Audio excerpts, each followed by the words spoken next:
Fala aí, galerinha do canal, aqui quem fala é o professor Alan, professor de Física. Estamos aqui para mais uma aula, também esse chamado Dinâmica, Leis de Newton. Espero que vocês gostem. Já antecipando, por favor, dê o seu joinha lá no canal, inscreva-se para que essa aula possa chegar a mais pessoas, ok, galera? Então, já sabendo, na prescrição desse vídeo terão algumas listas de exercícios já com resolução para que você possa desfrutar aí.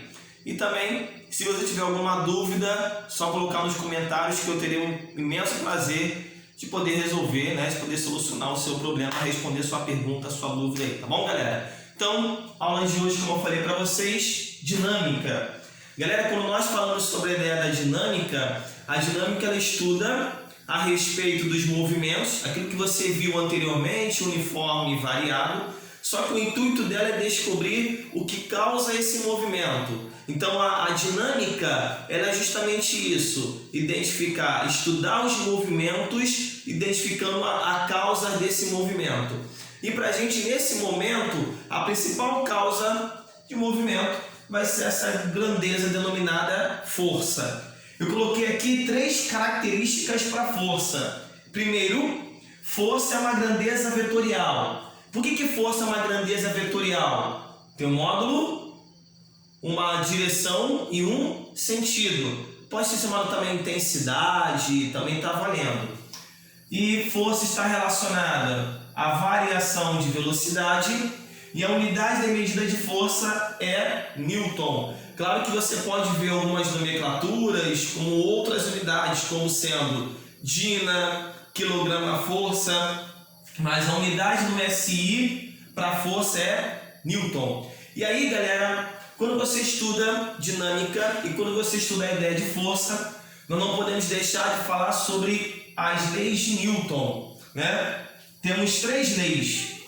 A primeira lei é chamada da lei da inércia.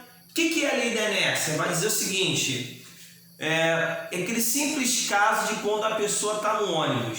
Está lá a pessoa no ônibus, o ônibus está lá paradinho lá, o ônibus está em movimento, a pessoa distraída mexendo no seu celular, do nada o ônibus dá uma freada. O que acontece com essa pessoa? Ela é projetada para frente, ou seja, ela vai resistir à variação de velocidade. Então, a lei da inércia, ou melhor, a inércia é um termo utilizado quando um corpo tende a resistir à variação de velocidade. Ou então, um exemplo clássico é o uso do cinto de segurança. Tem lá um passageiro, ele está sem cinto de segurança, e aí, de repente, ele, dirigindo o seu carro, há uma colisão. O que acontece se não tiver o cinto de segurança? Ele é projetado para frente. E aí, o cinto de segurança é essa força que vai modificar esse movimento. Então, a lei da inércia diz o seguinte: todo corpo em movimento uniforme ou em repouso mantém o seu estado, a menos que uma força venha a modificar. Mas o que eu quero que vocês guardem na mente de vocês da lei da inércia, porque tem algo extremamente importante, que é o seguinte: todas as vezes que a força resultante, ou também chamada de resultante das forças, o que é essa força resultante aqui? É a soma vetorial das forças. Daqui a pouquinho a gente fala sobre ela. Quando a força resultante for igual a zero, esse meu objeto, meu bloco, vai estar em 2 circunstâncias distintas. Primeiro, ele pode estar realizando um movimento uniforme. Movimento uniforme é aquele que a velocidade é constante. E segundo, ele pode estar em repouso. Então, pegou uma questão de prova, dizendo o seguinte: quando em um corpo deixa de ser aplicada uma força, o que acontece com ele? Se a resultante entre essas forças é zero, o movimento é uniforme ou ele vai estar em repouso. A segunda lei é chamada de lei fundamental da dinâmica. Ela é que vai dizer o seguinte para a gente, que a força resultante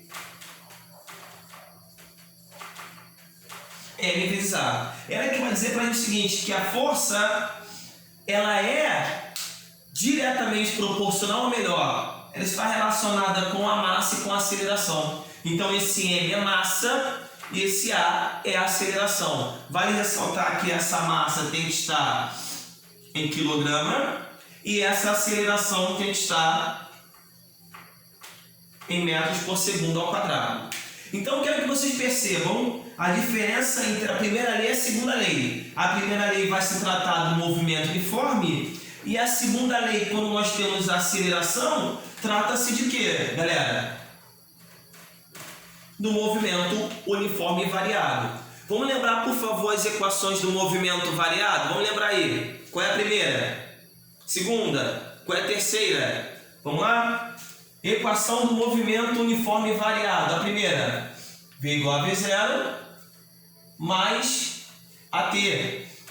Segunda equação do movimento variado, V ao quadrado, né? Função horária da velocidade, equação de Torricelli, V ao quadrado, V0 ao quadrado, mais ou menos 2 vezes A, delta S. E a função horária da posição, S igual a S0 mais V0T, mais ou menos até ao quadrado sobre 2.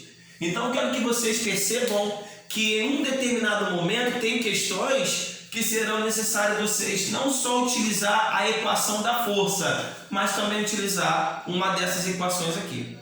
Galera, então foi claro de você entender qual é a proposta da força? Foi claro de você entender qual é a proposta da primeira lei de Newton? Foi claro de você entender o que seria a segunda lei de Newton? E eu quero falar para vocês um pouco mais. Um exemplo clássico, muito bonito com a segunda lei de Newton, que poucos se atentam. Quer ver? Vou apagar aqui, daqui a pouquinho falar sobre a terceira lei. Mas aqui, ó, vou pegar essa fórmula, força é igual a M vezes A. Vou pegar essa massa e jogar para o outro lado. Vai ficar o seguinte, observem bem, vou até mudar de tinta aqui, ó. Seguinte, a aceleração então é força resultante sobre a massa. Ou seja, quando eu olho o seguinte, que A é igual a força resultante sobre a massa, eu vou dizer para vocês o seguinte, que o A e que a aceleração e a massa são grandezas inversamente proporcionais. Então, ou seja, um objeto com maior massa, você terá dificuldade de fazer com que ele sofra, tem uma aceleração. Ou seja, um objeto com maior massa vai ter dificuldade de mudar sua velocidade no fator do tempo, porque a aceleração é isso, é a variação da velocidade pelo tempo. E aí, quanto menor for a massa, maior vai ser também a minha aceleração. E o que é interessante é que através disso aqui eu consigo provar a ideia da primeira lei. Porque se a força resultante ela é igual a zero, então a aceleração também vai ser o quê? Zero. Qual é o movimento a qual não existe aceleração? Uniforme. Então no movimento uniforme, o A é zero. Já a terceira lei de Newton também é muito bonita, vou colocar a caneta vermelha aqui para você dizer para mim que está fora do padrão aqui. A terceira lei de Newton é chamada de lei da ação e reação. É aquela frase que vocês ouvem assim, olha, para toda ação nós temos uma reação. O que seria essa ideia da lei da ação e reação? Presta bem atenção. Vou pegar o exemplo aqui da Terra. Nós sabemos que em torno da Terra nós temos o movimento da Lua. Claro, esse movimento da Lua são N possibilidades, são N condições, mas vamos atender a nossa ideia. Então aqui eu tenho a Lua se movimentando em torno da Terra. Naturalmente, a Lua se movimenta em torno da Terra porque a Terra exerce uma ação na Lua, uma força atrativa, exerce uma ação. Uma força que representa uma ação. O que a Lua vai fazer de volta? Ela vai exercer uma força também atrativa, que vai ser a nossa reação. Então o que eu vou dizer para vocês nessa aula? que quando eu tenho a presença de uma força, de uma ação, eu teria a presença de uma reação. E o que é importante? Elas têm o mesmo módulo, mesma direção, porém sentido contrário. Então o valor, a intensidade das duas são iguais. A direção das duas são iguais, que aqui a direção é horizontal. E o sentido? Uma ponta para a esquerda, outra ponta para a direita. Isso traz a ideia, por exemplo, de quando a gente anda, se aplica uma força no solo, para trás, aí você vai para frente. Isso traz a ideia também dos propulsores de um avião, o foguete, né? Os propulsores é voltado para baixo, por quê? Ação, reação. Aí a pergunta que não quer calar. Se eu falei para vocês que o valor é igual, o módulo é igual, por que a Terra fica fixa e a Lua gira em torno da Terra? Se o valor das forças são iguais. Pensou? De novo, se o valor das duas são iguais, por que a Terra fica fixa e quem gira é a Lua? E aí? Claro que a pergunta você vai responder logo assim, pessoal, a massa, beleza. Mas a massa é diferente. Mas o que é importante? A ação e reação estão em corpos diferentes. A ação está no corpo e a reação no outro corpo. Beleza, galera? Isso é a introdução às leis de Newton. E um detalhe que você vai se perguntar: o que seria essa ideia da força resultante? Já que eu falei para você que é a soma vetorial. Segura um pouquinho só aí. Vou só apagar o quadro aqui. O que é a proposta da força resultante? Eu falei para vocês que a força resultante é a soma vetorial das forças. E eu tenho que pegar aquela aula de vetor. Vou preparar uma aulazinha de vetores para vocês vão gostar. Espera um pouquinho só aí. Por favor, se inscreva-se no canal, acompanhe o canal que tem bastante aula. Saímos de uma aula usando slide para uma aula em quadro, né? Evoluímos, vamos evoluir cada vez mais para atender a vocês, tá bom? Alguns têm me pedido aí. Então, galera, beleza. O que é a força resultante? O que é resultante das forças? Vou pegar alguns exemplos. O primeiro exemplo, eu vou dizer para você o seguinte, que eu tenho esse objeto aqui, eu apliquei duas forças, F1 e F2. Tá aqui. Essas duas forças na mesma direção, no mesmo sentido. Quem é a força resultante? É a soma. Então aqui vai ser a força resultante, ó. Nesse caso ela vai ser a soma. Ela vai ser F1 mais F2. Ok? Um outro exemplo. Se eu tenho aqui no bloco duas forças, F1 e F2, para onde vai apontar minha força resultante? Para onde está o maior vetor, no mesmo sentido de F1. E como que eu posso calcular a força resultante? Sentidos contrários? Um menos o outro. Tá aí, beleza? Terceiro caso, eu tenho aqui agora duas forças, F1 na horizontal e F2 na vertical. Entre essas duas forças, F1 e F2, eu tenho um ângulo de 90 graus. Isso aí acontece lá em vetor, são chamados de vetores ortogonais. Então, vetores ortogonais são aqueles vetores que formam entre si um ângulo de 90 graus. Então, ó, F1, F1, F2, F2. Olha para onde vai apontar minha força resultante. Na diagonal. E aqui já dá para você observar que figura nós formamos aqui. Pensou aí? Que figura nós formamos aqui? Um triângulo retângulo. Vamos aplicar o que? Teorema de Pitágoras. Força resultante ao quadrado é igual a F1 ao quadrado mais F2 ao quadrado. E a última possibilidade aí, galera. O terceiro e último caso. Eu tenho F1 Formando um certo ângulo também com F1, tem o F2. E esse ângulo aqui é um ângulo agudo. Como que eu calculo? Vamos lá. Se esse lado é F1, esse lado é F1. Se esse lado é F2, esse lado é F2. E aí eu traço a diagonal e eu vou precisar do auxílio da lei dos cossenos. Vou utilizar aqui, ó, a lei dos cossenos.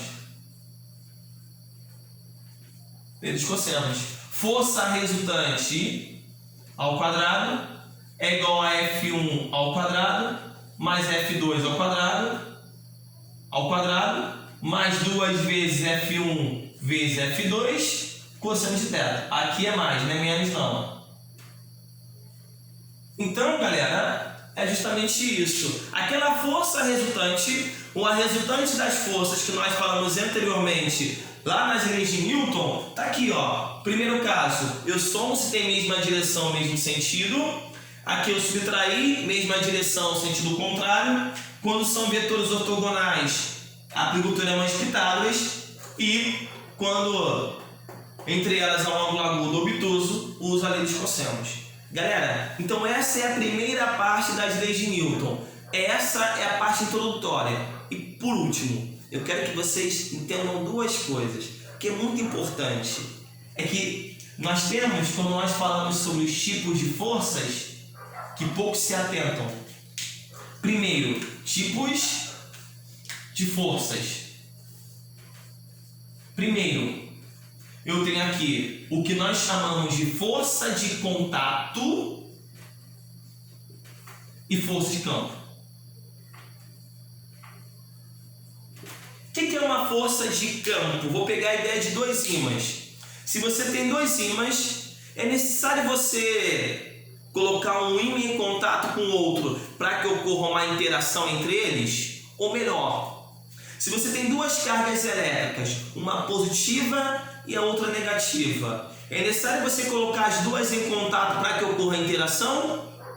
Não, galera. Então essa força é a força de campo. Então a força de campo é uma força de interação entre corpos quando eles estão a uma certa distância, diferente da força de contato. Um exemplo clássico que nós vamos falar um pouco mais à frente da força de contato é a força normal. Porque a força normal, ela surge no momento que um bloco está em contato com a superfície. Então, ou seja, a força de contato é uma interação que ocorre entre corpos quando estão próximos um do outro, melhor, quando não há distância entre eles, beleza? Então, força de campo, é só um exemplo clássico de força de campo.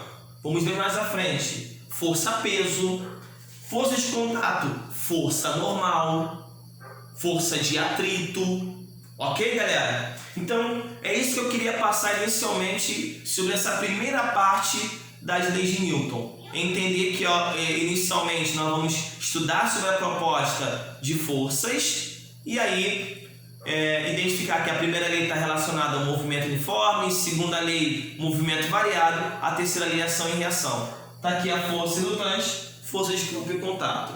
Então, galera, espero que vocês tenham gostado dessa aula. Por favor, novamente eu peço a vocês, dê o seu joinha lá, inscreva-se no canal para que essa aula venha atender outras pessoas. Um grande abraço para vocês e até mais aí, galera. Um grande abraço.